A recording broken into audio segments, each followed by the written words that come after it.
সামনের পরপর দুটো উইকেন্ডে কিন্তু বেশ ভালো ছুটি আছে, তাই জন্য একটা ঘোরার ট্রিপ আপনাদের সাথে শেয়ার করতে চাই।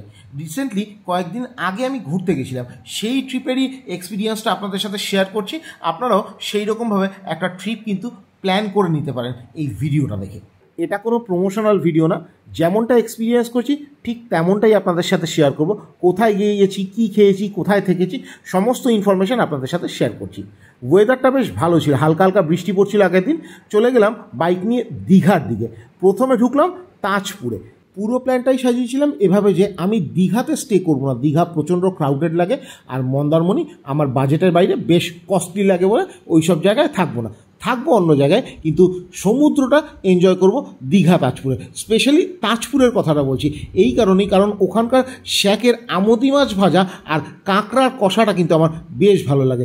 তাই কলকাতা থেকে বাইক নিয়ে সোজা কোলাঘাট ক্রস করে একদম ফার্স্ট হলটা নিই নন্দকুমারের ওখানে একটা বেশ সুন্দর ধাবায় খেয়েছি, সেই ধাবার ভিডিওটা আলাদা করে আমি আপনাদের সাথে শেয়ার করব।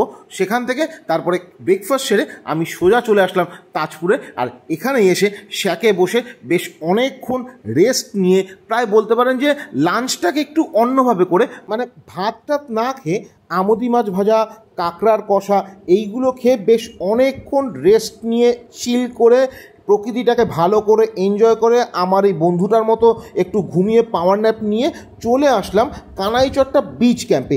এইখানে আমি রাতটা কাটাবো এবং পরের দিন সকালবেলা একটু আশেপাশে ঘুরে তারপরে আবার কলকাতার দিকে ব্যাক করব। এইটাই ছিল আমার উইকেন্ডের ট্রিপ। এইখানে এদের ফোন নাম্বারটা আছে, এইখানে ফোন করে বা হোয়াটসঅ্যাপে কন্ট্যাক্ট করে আপনি এখানে চলে আসতে পারেন। আমার পার হেড লেগেছিল হচ্ছে 1200 টাকা, যার মধ্যে 3 বেলার খাবার ইনক্লুডেড ছিল। লাঞ্চটা আমি অলরেডি করে এসেছিলাম বলে সেই দিন আর লাঞ্চ করিনি, পরের দিন চেক আউটের সময় লাঞ্চ করে তারপরে বেরিয়েছি। ভদ্রলোক বেশ ভালো, উনি আমায় এটুকু বলেছিলেন যে যদি কোনো গেস্ট না আসে তাহলে কিন্তু আপনি থাকতে পারেন, আমরা আপনাকে টেন্ট থেকে বাইরে বার করছি না। তো টেন্টগুলো বেশ বড় বড় রয়েছে, অনেকগুলো টেন্ট। যাওয়ার পরেই চেক ইন করার পরেই ওরা একটা ওয়েলকাম ড্রিঙ্ক দিল, একটা অরেঞ্জ স্কোয়াশ খেয়েছিলাম। এবারে টেন্টের ভেতরটা আপনাকে দেখাই। একটা ডবল বেড রয়েছে, সাথে একটা স্ট্যান্ড ফ্যান রয়েছে। ওরা বেশ সুন্দর, অন্য কোনো জায়গায় মৌসুনি আইল্যান্ড বা বকখালিতে অন্য কোথাও আমি কিন্তু এই জিনিসটা দেখিনি। ওরা কিন্তু বেশ সুন্দর ব্রাশ, পেস্ট, তারপরে সাবান, ওয়াইপস এইগুলো কিন্তু দিচ্ছে। বেশ হাইজিনিক একটা ব্যাপার ওরা মেনটেন করছেন, দেখে খুব ভালো লাগলো। একটা জিনিস এখানে বারবারই বলবো, আপনি যদি নির্জনতা পছন্দ করেন, কোলাহলের থেকে একটু যদি দূরে আসতে চান, তাহলে এই জায়গাগুলো ভালো লাগবে। আর যদি মনে করেন যে ওই দীঘার ভিড়ভাট্টা ভাইবস যদি চান, তাহলে এই জায়গাটা সত্যিকারের বলছি আপনার জন্য নয়। আমি একটু নির্জনতা পছন্দ করি বলেই কিন্তু আমি এইখানটায় বা এই ধরনের জায়গাগুলো কিন্তু বারবার খুঁজি এবং খুঁজে ঘুরতে চলে আসি। মোটামুটি 225 কিলোমিটারের মতো বাইক চালিয়েছিলাম সারাদিনে। বেশ তারপরে টায়ার্ড হয়ে গিয়ে একটা হালকা ঘুম দিয়ে সন্ধেবেলা যখন উঠি, আমাকে ওনারা চা সার্ভ করলেন, তার সাথে দুটো পেঁয়াজি আর মুড়ি চানাচুর। আর এর পুরোটাই কিন্তু ছিল প্যাকেজের মধ্যে, মানে 1200 টাকায় আমি লাঞ্চ, ব্রেকফাস্ট, ডিনার ছাড়াও কিন্তু ইভিনিং স্ন্যাক্স পেয়েছি। যেটা প্যাকেজের বাইরে সেটা হলো এই বারবিকিউ চিকেনটা। 1 কেজির দাম ওনারা নিচ্ছেন 600 টাকা এবং আপনার চোখের সামনেই লাইভ বারবিকিউ হবে। একটা জিনিস এখানে আমি বলবো যে যদি আপনারা হার্ড ড্রিঙ্কস নিতে পছন্দ করেন তাহলে কিন্তু ধারে কাছে কিছু নেই, আপনি যখন আসছেন রাস্তা দিয়ে কিন্তু তুলে নিতে হবে। মানে আমি যদি ডিরেকশনটা দিই, আপনি কাঁথি অবধি তো আরামসে আসছেন, কাঁথি থেকে ডান দিকে চলে গেলে আপনার দীঘা, মন্দারমণি, তাজপুর, আর বাঁদিকে চলে আসলে জুনপুট, বগুড়ান জলপাই। সেই জুনপুট, বগুড়ান জলপাই থেকে আরেকটু যদি জুনপুট থেকে যদি আরেকটু এগিয়ে আসা যায়, তখন কিন্তু আপনার এই কানাইচট্টা বিচটা পড়বে। আর বিচ থেকে মোটামুটি 5-7 মিনিটের দূরত্বে, 5-7 কিলোমিটার না, 5-7 মিনিটের মধ্যেই আপনার কিন্তু ওনাদের ক্যাম্পটা রয়েছে। এখানে কিন্তু একটা জিনিস মাথায় পুরোপুরি ক্লিয়ার করে নিন, হোটেল, হোমস্টে, ক্যাম্প এইগুলোর মধ্যে ডিফারেন্সটা। আপনি এখানে শহুরে স্বাচ্ছন্দ্যবোধ পাবেন না যেটা আপনি হোটেলে পেয়ে থাকেন, বা হোমস্টের আতিথেয়তাও কিন্তু অতটা নেই। এখানে ক্যাম্পে থাকতে হবে, আর ক্যাম্প মানেই মশা পোকামাকড় কিন্তু থাকতেই পারে। লাকিলি এখানে মশা পোকামাকড় ছিল না এবং একটা স্ট্যান্ড ফ্যান ছিল, সেটাও লাগেনি, কারণ আগের দিন বৃষ্টি হয়েছে, সেদিনও সকালবেলা বেশ ভালো বৃষ্টি হয়েছিল, তাই জন্য কিন্তু ওয়েদার খুব ঠান্ডা ছিল। মশা পোকামাকড়ের কোনো উপদ্রবই কিন্তু আমি পাইনি লাকিলি। কিন্তু ক্যাম্পে থাকতে গেলে এই জিনিসগুলো আপনি পেলেও পেতে পারেন, কারণ আপনি নেচারের অনেক কাছে আছেন।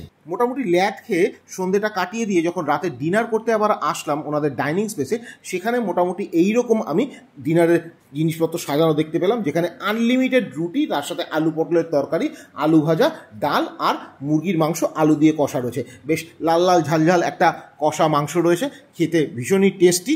যিনি কেয়ারটেকার এখানে রয়েছেন তার ঘরেই রান্নাবান্না হয়েছে এবং তিনি এই ক্যাম্পের খুব কাছেই রয়েছেন। হ্যাঁ, ফোন করে ডাকতে হয়, হাঁক মারলেই চলে আসবেন এরকম ব্যাপারটা নেই। এখন সকাল 7:30 8টা, শহুরে কোলাহল থেকে কতটা বাইরে দেখুন, নেচারের এই আওয়াজগুলো আমরা শুনতেই পাই না। দেখুন এই জায়গাটা কতটা শান্ত।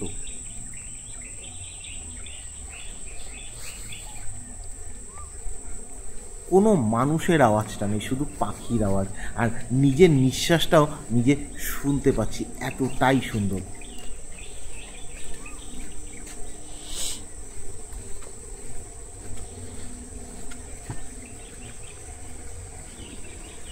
এই জন্যই এই জায়গাটা আমার এতটা ভালো লেগেছে।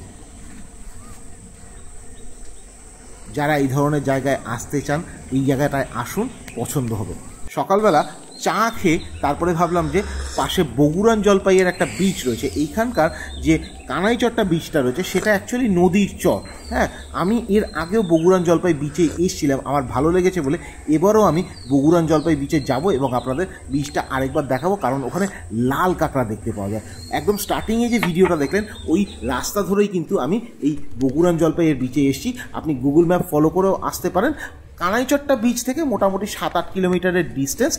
আপনি গুগল ম্যাপ এবং লোকাল যে লোকজন আছে তাদের প্রত্যেককে জিজ্ঞাসা করলে একদম দেখিয়ে দেবে। মোটামুটি বেশ ভালোই জায়গা, সেফ জায়গা, জঙ্গলের মধ্যে দিয়ে আসতে হচ্ছে কিন্তু সেফ, কোনো রকম কোনো বিপদ আপদ, জন্তু জানোয়ার, মানুষজন সেরকম কিছুই নেই। এই হলো সেই বগুড়ান জলপাইয়ের বীজ।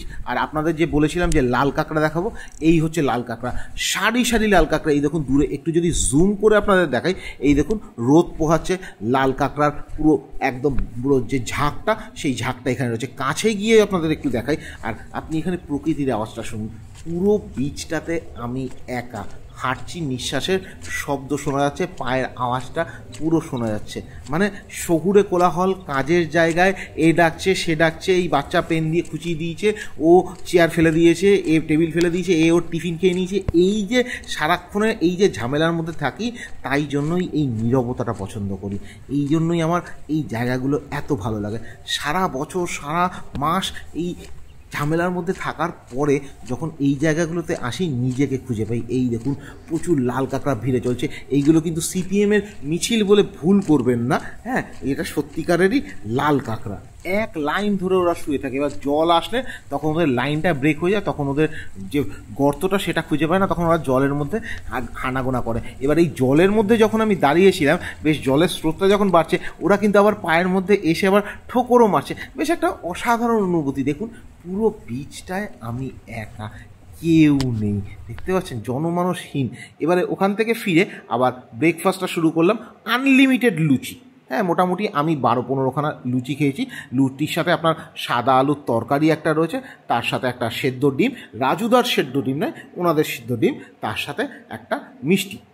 হালকার ওপরে 12-15টা লুচি দিয়ে আমি ব্রেকফাস্টটা সারলাম। এরপরে প্ল্যান করলাম যে আমি একটু কানাইচরটা বিচটা ঘুরে আসি। অ্যাকচুয়ালি কানাইচরটা বিচটাকে বিচ বলা যায় না, ওটা নদীর চর, কারণ ওখানে পলি পড়ে রয়েছে। বগুড়ান জলপাইয়ের বিচে যেরকম বালি ছিল, হাঁটা গেছিলো বিচের মধ্যে, এইখানে কিন্তু হাঁটা যায়নি, পলি পড়ে রয়েছে। যতই নদীর জলের দিকে এগোচ্ছি, পলির মধ্যে কিন্তু পাটা আরও ঢুকে যাচ্ছে, কাদার মধ্যে ঢুকে যাচ্ছে। চোরা বালি টালি থাকতে পারে, আমি জানি না, সেই জন্য খুব একটা বেশি এগোইনি। কিন্তু এই জায়গাটাও দেখুন কতটা নির্জন, পুরো জায়গাটায় আমি একা। একটা 360 ডিগ্রি রোটেশনে আপনাদের ভিউটা দেখাচ্ছি, আপনারা বিশ্বাস করুন, এত নিস্তব্ধ জায়গা, এত সুন্দর আমি ভাবতেও পারিনি। আমি হাইলি স্যাটিসফাইড।